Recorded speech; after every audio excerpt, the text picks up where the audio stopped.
Good morning, Phenomenal Ones. This is Dr. Jeremiah C. Hackley with Kingdom Culture Radio. You know that you are too phenomenal to be nominal. We are in the city of the Sun Sphere, the place where God lives, Knoxville, on Thursday morning. I want to tell you something.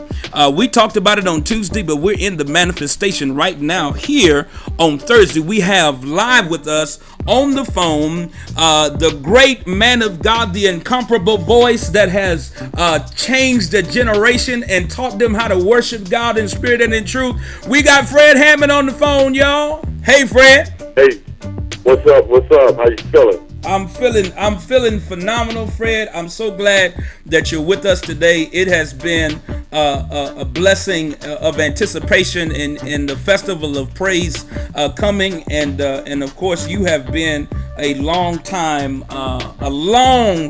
inspiration for me personally in the gospel music industry, but for so many other artists and just worshipers, people who just put that CD in their car and they listen to it or play that MP3 now. You know what I mean? I remember when you first came commissioned, we were still doing some tapes, boy. We were doing some right. The stats war, turn them bad boys over, and we thought we was doing something.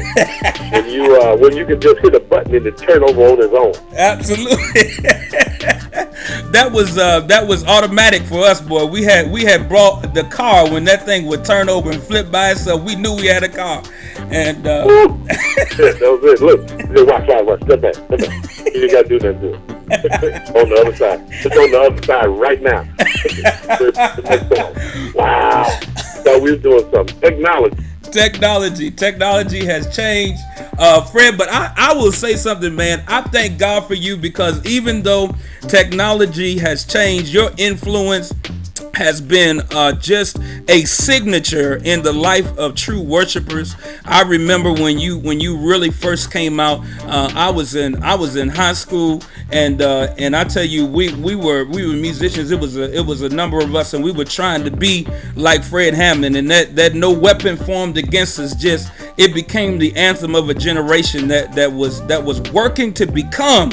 And I just thank God for you, man. What would you say to a young artist who's developing their skill in this generation, and they're in the gospel music industry? What would you say to a young artist that's coming your direction, that's following in your footsteps? Well, I would tell him this: that God is looking for not just gifted or talented people. He's given the gift and talent, but He's looking for a person that has the heart, that has His heart, that want to make sure that the people are getting what they need, and that they understand that they're getting what they need. There's nothing worse to be standing on a pulpit or on a lectern or a stage and to be singing, thinking that you're getting through because you see a few smiles and a hand clap here or there. But you'll know that you're getting through not by the amount of runs or riffs, things that you sing, but you know you're getting through by the words that are coming out your mouth, that's blessing people, that's taking somebody through. They want to sing with you. Always remember, the audience and the crowd wants to sing with you. I've said this over and over again. Gospel music is a participation sport. It's one of those that people want to sing what you're singing while you're singing. They want to enjoy it. It's like going to a Frankie Beverly concert. People sing every word that he sings because it's singable. They're not just wanting to listen and be impressed. We pray every night, and Donnie and I got this prayer from Pastor Marvin Winans, and it's a song that says, "May people be blessed by you and never impressed by me." So remember that, and God is looking to exalt somebody. Now, is that you? Wow. I mean, that's just phenomenal advice, because it is we're living in a generation where people can really be self-aggrandizing and really try to promote themselves. But the truth is that we're supposed to promote Christ and promote the gospel and really and make sure that His name is great in the hearts and minds of the people. And I thank God for you, because you've always done that. And I say this often on our show. I say that a person who is committed to a real relationship with God is committed to praise. And I want to say it in a way that they can understand it. But Fred Hammond can say it after having lived a life of praising God through the challenges, through the difficulty. Now, if someone wasn't an artist, and I know that you have, I watched your testimony at the Potter's House, and I know that you have overcome some health challenges, and God has healed your body, even raised up one of the people I believe that you ministered to help in your process. Would you talk a little bit about talk to the person who is going through something, but they're going through it and they need to keep their praise and they need to show up at the festival of praise? Well, this is one of the things that this tour has been blessing people. People have been coming to this is Breast Cancer Awareness Month, so we're asking people to wear pink, represent, when they come, because a lot of us have dealt with, this issue. Donnie lost his sister to breast cancer. I lost my mother to breast cancer. So, and there are others in our crew and family that have done the same.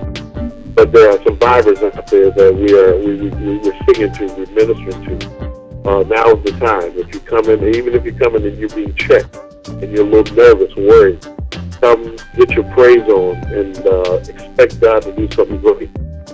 And the process that we all just went through with our health challenges, a lot of people got to realize that I've been doing this for 35 years.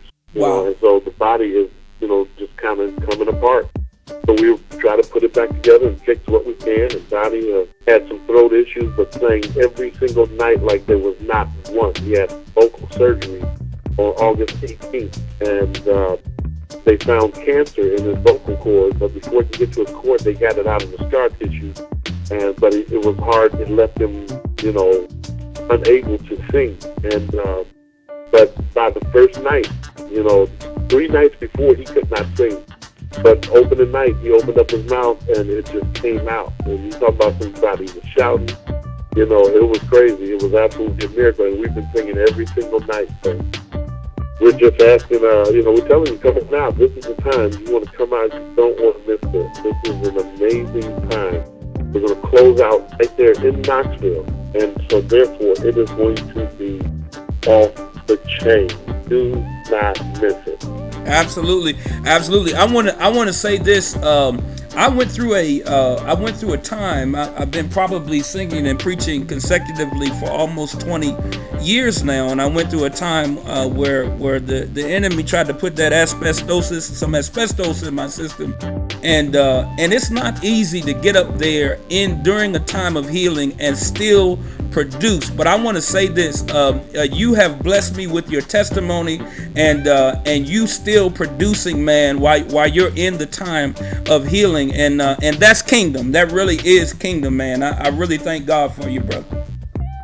Yeah, man. I even told the record company. When that I was going to start the record in my worst part of my rehab. I was in my worst part of my rehab, and my guys would come down and just sometimes they would just look because I'd be in so much pain, and I couldn't hardly walk. I was literally not walking at all. I could trip over a piece of carpet, a piece of fuzz on carpet. It was just horrible.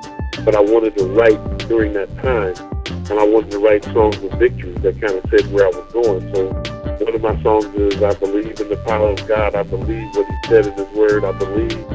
And that's why I love him so, and that would be declaring in pain what I believe in,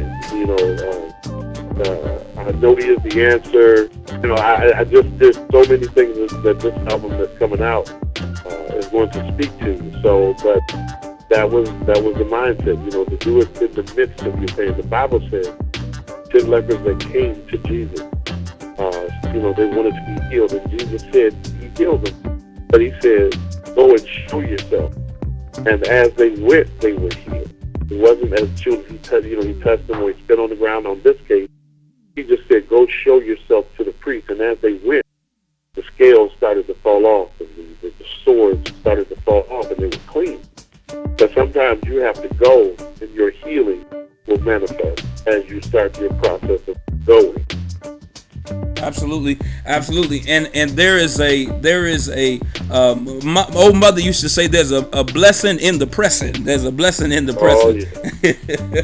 And I thank God for you pressing, man, pressing your way. Well, there's something that I gotta do. We on Kingdom Culture Radio, you know, I've been listening to Tom Joyner, and Tom Joyner, you know, he got you guys to sing for him. You know what I mean? And I think I would be a little jealous if you came on Kingdom Culture Radio and you didn't sing something on Kingdom Culture Radio. And you know, I gotta tell my mama, you know, I gotta call and say, Mama, I sung with Fred Hammond. So we gonna do a little thing called Finish That Note.